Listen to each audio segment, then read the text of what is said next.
Radio Taïwan International, les joies de l'éco-construction.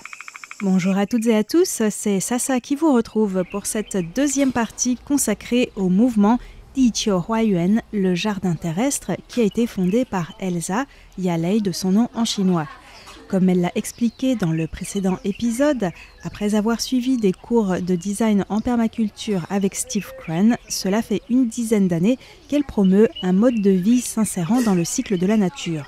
Depuis l'an dernier, elle a trouvé un terrain à Xingang, dans le comté de Jiayi, juste à côté du musée de la campagne que je vous présenterai bientôt. J'y suis allée il y a quelques semaines pour assister à la construction d'une cabane en bambou. Après un petit rappel du projet par Elsa, aujourd'hui, la parole sera principalement aux participants. Tout au long du processus, nous espérons inspirer les gens qu'ils viennent voir ou participent pour qu'ils se rendent compte qu'une telle vie, c'est non seulement possible, mais aussi enviable. Nous allons non seulement produire des choses à vendre, mais aussi fournir des services, donner des cours, par exemple, pour partager les clés d'un modèle qui permet de revenir à la terre, comment devenir plus autonome, cultiver ce dont on a besoin, comment construire une maison dans laquelle on peut récolter l'eau de pluie pour la douche, l'eau qui va ensuite au jardin, les toilettes sèches qui permettent de faire au compost, utiliser les panneaux solaires d'occasion, etc. En un mot, comment réinsérer notre vie dans le cycle de la nature. C'est plus important, car dans notre système actuel, on est sorti du cercle de la nature. Par exemple, quand on lave les légumes, l'eau va dans une usine de retraitement. Ça consomme beaucoup d'énergie et on y ajoute des produits chimiques, puis c'est relâché dans l'océan. Cette eau ne revient pas à la terre pour arroser les légumes et former un cercle vertueux. J'espère qu'ici, on pourra monter un modèle de maisonnette où l'eau de la douche peut servir à arroser le potager et où l'on mange ce que l'on a planté. Comme ça, on réduit la consommation d'énergie, on réduit le gaspillage. C'est mieux pour l'environnement et justement, c'est parce que l'on habite là que l'environnement se porte bien.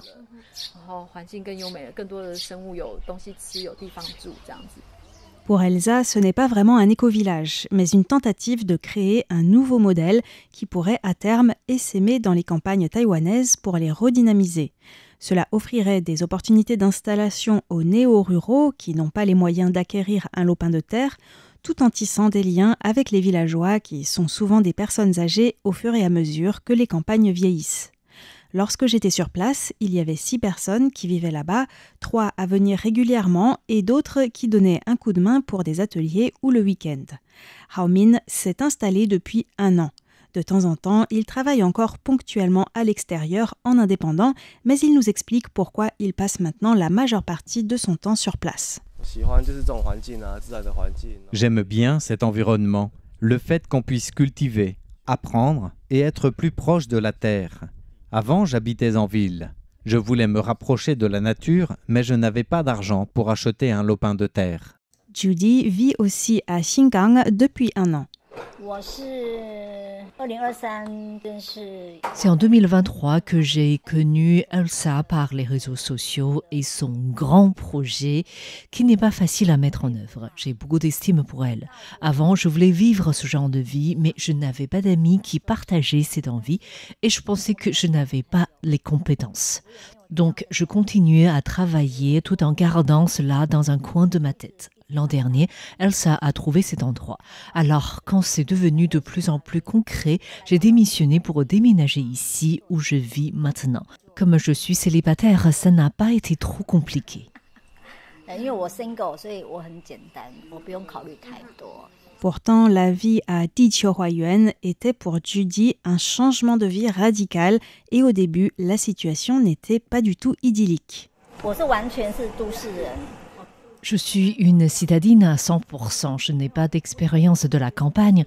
Je ne savais pas cultiver la terre, mais je voulais ouvrir de nouvelles perspectives dans ma vie. Elsa est très inspirante. Je m'entends bien avec elle. Je lui fais confiance et ma voix intérieur m'a dit de venir ici.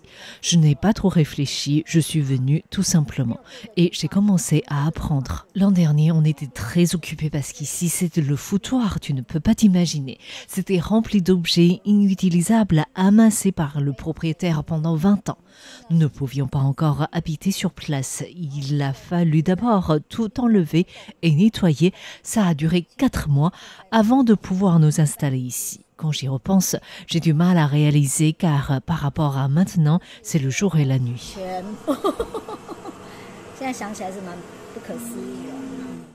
Ziting est venue à Diqiuhuayuan dans le sillage de son amie Judy pour passer des vacances avec sa fille Pony et puis ça lui a bien plu, alors elle a décidé d'emménager l'automne dernier. Mais à ce moment-là, j'ai prévenu Elsa que comme je suis mère célibataire, j'avais quand même besoin de travailler à côté. Et c'est incroyable, elle m'a rappelé 2 jours après pour me dire qu'il y avait justement une opportunité d'emploi. Je travaille maintenant comme guide au musée de la campagne qui est juste à côté. Alors qu'elle est aussi citadine, elle n'a pas eu trop de problèmes d'adaptation et se plaît bien ici. Et sa fille aussi, même si ses amis de Taipei lui manquent, elle adore sa nouvelle école, faire du vélo dans les rizières et porter compagnie aux animaux de la ferme. Bien sûr, il y a toujours de petites frictions entre les gens, précise Ziting, mais c'est le cas partout. Il faut l'accepter et essayer de garder une attitude tolérante, se dit-elle. Wei Hao, ingénieur en mécanique, vit à Taichung, mais il essaye de venir une fois par semaine à Diqiuhuayuan. Au début, c'est par le livre Anastasia que j'ai connu les éco-villages et le fait que cela pourrait contribuer à résoudre de nombreux problèmes. Je ne trouve pas de sens à mon travail et j'ai donc cherché à rejoindre un éco-village. C'est par Sally, qui a entrepris des actions de guérilla verte à Taichung, que j'ai connu ce projet Diqiuhuayuan. Je viens en général le week-end car je continue à travailler en parallèle. Ma famille ne pourrait pas comprendre si je démissionnais, mais je viens dès que je peux. Discret mais expérimenté, il est toujours prêt à aider, que ce soit pour cultiver, nettoyer ou construire. Wei Hao donne un coup de main là où il y en a besoin. Alors je lui ai demandé de me faire visiter les lieux. Le potager où des sillons sont en train d'être creusés pour récupérer l'eau de pluie, la chèvre, le stockage des matériaux et des outils, l'endroit où des tiny houses seront construites dans le futur. Il y a aussi de vieux bus abandonnés et je me dis qu'ils pourraient devenir des lieux de jeu pour les enfants.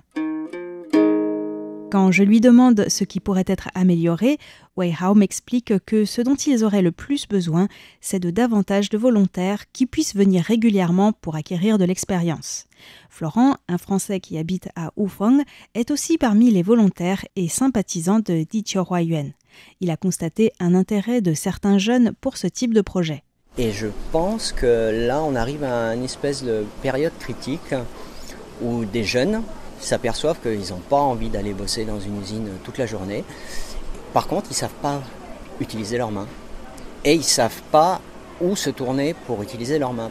Je m'aperçois que les jeunes sont demandeurs d'informations et puis de lieux pour permettre ce potentiel de s'exprimer. Parce qu'en fait, les humains ont tellement dénaturé leur environnement qu'il n'y a plus que des espaces formels où en fait il faut appeler un plombier, il faut appeler un électricien, il y a des normes, le trottoir on peut pas faire ci, on peut pas faire ça, même dans un parc on peut pas monter un arbre, on peut pas faire de vélo. Avant, tout le monde devait participer à la vie collective, plus ou moins, on aidait le voisin, il y avait sûrement les bœufs à sortir, rentrer, tout le monde mettait plus ou moins en commun certaines ressources. Mais maintenant, c'est devenu tellement standardisé la vie en fait. La partie manuelle, réflexion, elle a quasiment disparu. Mais on peut aussi comprendre que l'environnement fait qu'il n'y en a plus besoin. Puisque maintenant, il suffit de regarder son téléphone, de commander à manger, d'avoir répertorié tous les gens dits professionnels, ou bien électriciens, ou bien le ciment, ou bien le carrelage, enfin bref, avant il fallait, je pense que ça c'est encore valable dans les coins un peu retirés de Taïwan, comme par exemple des Pulua, des villages aborigènes.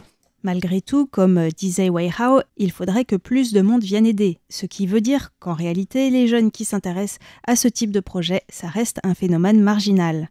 C'est marginal, ça c'est évident que c'est marginal parce que quand on a un scooter ou une voiture, la clim, un téléphone, transpirer, suer, avoir les mains sales, franchement, avoir de la poussière de bois ou de bambou ou avoir des herbes qui collent partout aux vêtements, franchement, alors qu'on pourrait rester devant sa télévision avec la clim, franchement, Non mais, alors moi je suis pas du tout comme ça, moi au contraire je fuis la clim, je fuis le ventilateur, je fuis la télé, donc ça me pose pas de problème, mais effectivement ça dépend de la personnalité des gens.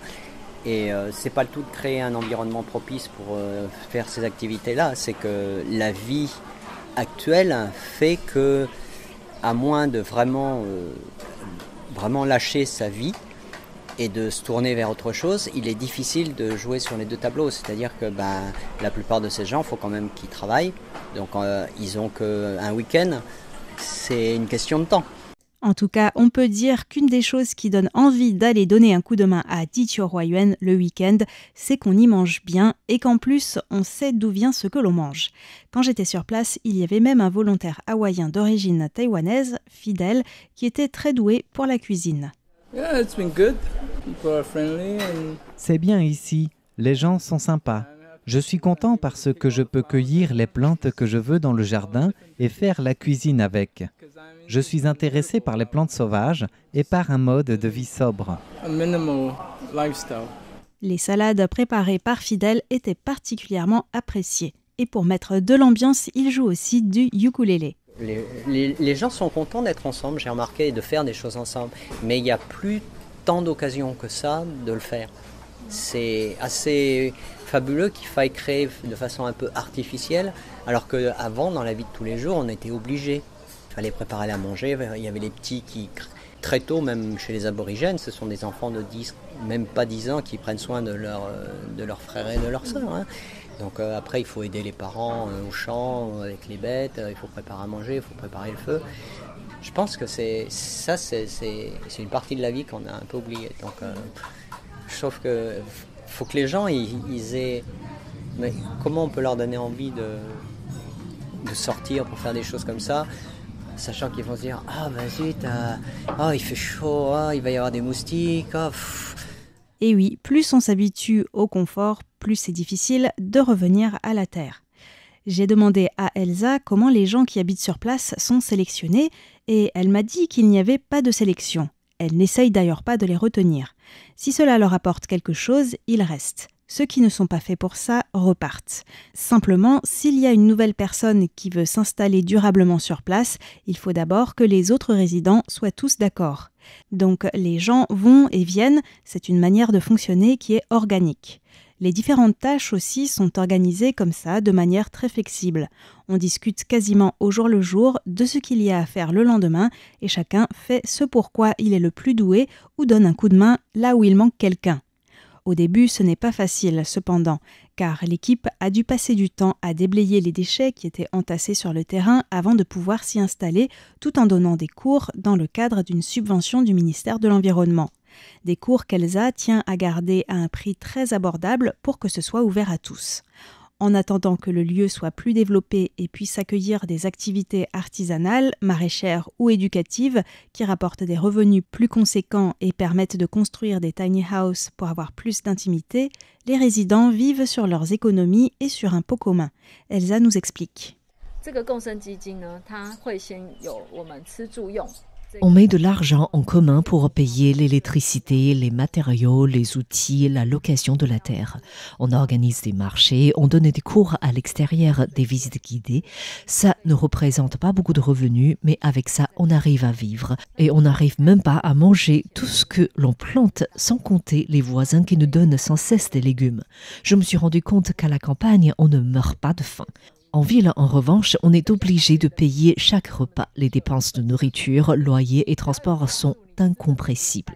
Donc, on est obligé de gagner pas mal d'argent. Ici, on ne travaille pas outre mesure et on vit bien. Parfois, certains membres vont travailler quelque temps à l'extérieur et cela suffit pour vivre. Mettre en place un modèle économique durable ne sera certainement pas le moindre des défis pour cette communauté dans les années à venir. Pour clore cet épisode, avant celui de la semaine prochaine qui sera consacré à la construction d'une cabane en bambou à Diqiuhuayuan, je vous propose de terminer avec les témoignages de Judy et Ziting sur leur vie sur place.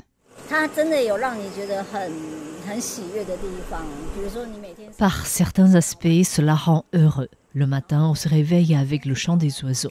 On voit des écureuils, on interagit avec les poules, la chèvre. C'est quelque chose qui était inimaginable dans ma vie d'avant. Petit à petit, j'essaie de laisser derrière moi mes habitudes de citadine, par exemple. En ville, on peut vivre dans un appartement nickel, mais ici, un tel niveau de propreté, c'est impossible. Il faut s'habituer à la poussière, aux mouches, aux moustiques, aux insectes. C'est un peu leur maison aussi, non ?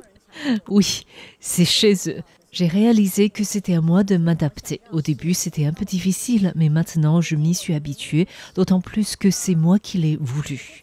C'est un grand défi. J'aurais pu choisir de ne venir que le week-end, mais au final, je n'aurais peut-être pas osé changer de vie. Finalement, le fait d'avoir déménagé quasiment du jour au lendemain fait que j'ai vraiment changé de vie. Je ne regrette pas mon choix. C'est une très bonne expérience. Quand j'ai pris ma décision, une petite voix m'a dit « Si tu sautes le pas, tu auras un cadeau ». Mais je ne savais pas lequel. Maintenant, je sais. J'ai découvert en venant ici que la vie peut être très simple. Chaque jour, c'est bien manger, bien dormir, regarder le lever et le coucher du soleil. À chaque fois que je vois des gens récolter des légumes, je suis émue car je comprends que la terre prend soin de nous. C'est complètement différent de la vie en ville où on achète ses légumes au supermarché. J'ai l'impression que le ciel a prévu cette expérience pour que je comprenne ce qu'est la vie. Avant, j'étais dans la survie. Ici, c'est la vraie vie.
Laila